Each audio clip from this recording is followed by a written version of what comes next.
तर मित्रांनो, आता आज आपण आहोत केरलामध्ये आणि केरलामध्ये आपण कुठे चाललो आहोत? तर आपण चाललो आहोत विठ्ठल मंदिरात. कारण आज आहे आषाढी एकादशी. आपल्याला माहीत आहे की पंढरपूरला आज भरपूर वारकरी एवढं चालत वारी करून विठ्ठलाच्या दर्शनासाठी पोचतात आणि नामदेव पायरी पाहतात. त्यांचं पूर्णपणे समाधान होते. तसेच आता माझा प्लॅन आहे की केरळमध्ये पण आपण पाहूया एक विठ्ठल मंदिर.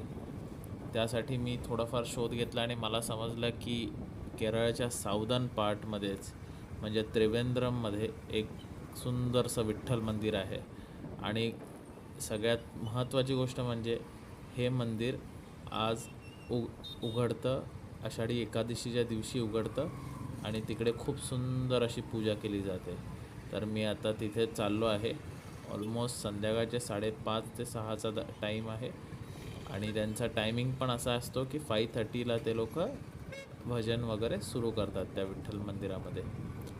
मी 2 वर्षापूर्वी पंढरपूरच्या विठ्ठल मंदिरात गेलो होतो आषाढी एकादशीच्या दिवशी आणि तिथे म्हणजे मंदिरामध्ये नव्हतं जाता आलं, पण आम्ही त्या पंढरपूरच्या वारीच्या ज्या वारकरी येतात त्यांचे सेवाकरी म्हणून आम्ही गेलो होतो. म्हणजे त्यांना अनिरुद्धाज अकॅडमी ऑफ डिझास्टर मॅनेजमेंटतर्फे खूप मोठी सेवा केली जाते. तर त्या सेवेचा भाग होता आलं मला. खूप सुंदर असं पंढरपूरमधलं ते वातावरण आत्ता पण माझ्या डोळ्यासमोर येत आहे, एक एक क्षण आणि क्षण. सगळ्यात सुंदर गोष्ट म्हणजे अनिरुद्ध अकॅडमी ऑफ डिझास्टर मॅनेजमेंटतर्फे काही शिफ्ट्समध्ये सेवा केल्या जातात. तर मला त्यावेळेस भेटली होती सेकंड शिफ्ट आणि वेगवेगळ्या प्रकारच्या सेवा केल्या जातात.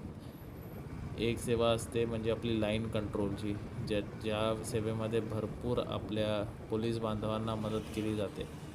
या सेवेमध्ये भाग घेण्यासाठी आपल्याला DMP बनावं लागतं आणि त्यासाठी AADMचा एक कोर्स असतो, तो विनामूल्य आहे. मला मिळाला होता एक स्पॉट सेवेसाठी. ती जागा होती नामदेव पायरी. नामदेव पायरीचं लोकेशन पंढरपूरला जे गेले आहेत त्यांना माहिती आहे की चंद्रभागेतून स्नान करून येताना आपल्याला नामदेव पायरी थ्रू यायला लागते मंदिरामध्ये आणि नामदेव पायरीतून आपल्याला विठ्ठलाचे दर्शन घेता येते. खूप सुंदर असे ती जागा आहे. एक सेवा अशी म्हणजे हॅम रेडिओची. आता बऱ्याच लोकांना मला माहीत नाही हॅम रेडिओबद्दल माहीत आहे की नाही. तर हॅम रेडिओ हा बेसिकली आपला जो इमर्जन्सीचा टाईम असतो, म्हणजे ज्याला आपण म्हणतो की जेव्हा कुठलंच नेटवर्क काम नाही करत, तर तो एक प्रकारे सॅटेलाईट फोन असतो. सो हा सॅटेलाईट फोन आपण यूज करून कम्युनिकेशन करू शकतो. याच्याबद्दल पण अनिरुद्ध बापूंनी खूप छान असे पितृवचन दिले आहे. नक्की तुम्ही ऐकू शकता अनिरुद्ध बापूंच्या वेबसाईटवरती. आणि आम्ही पण अनिरुद्ध बापूंच्याच कडून शिकलो आहोत आणि मग हा कोर्स केला.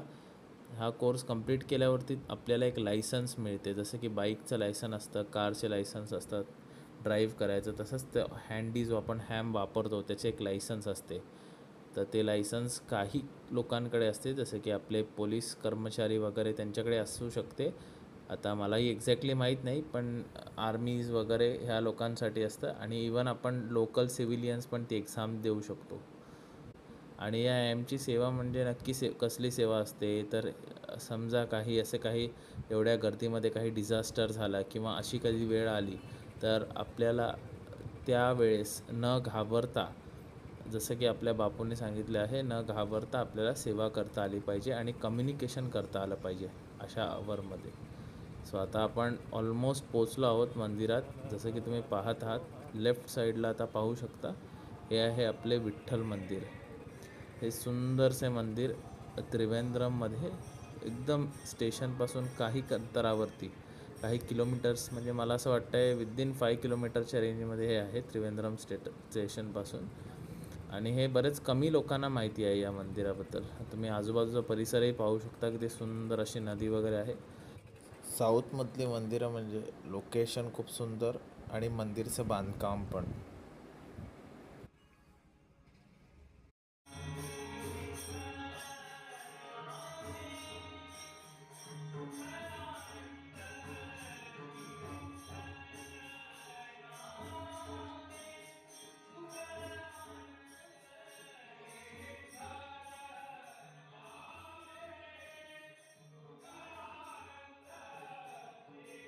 चला आता गाईज आपण परतीचा प्रवास करत आहोत. खूप छान असे विठ्ठलाचे दर्शन, ते पण आपण केरळमध्ये असताना होणे म्हणजे खरंच भाग्य समजायचे. तर मी आता तुमची रजा घेतो. नक्कीच आवडला असेल व्हिडिओ तर शेअर करा आणि केरळमध्ये आलात तर आपल्या विठ्ठल मंदिराला भेट द्यायला नक्कीच विसरू नका.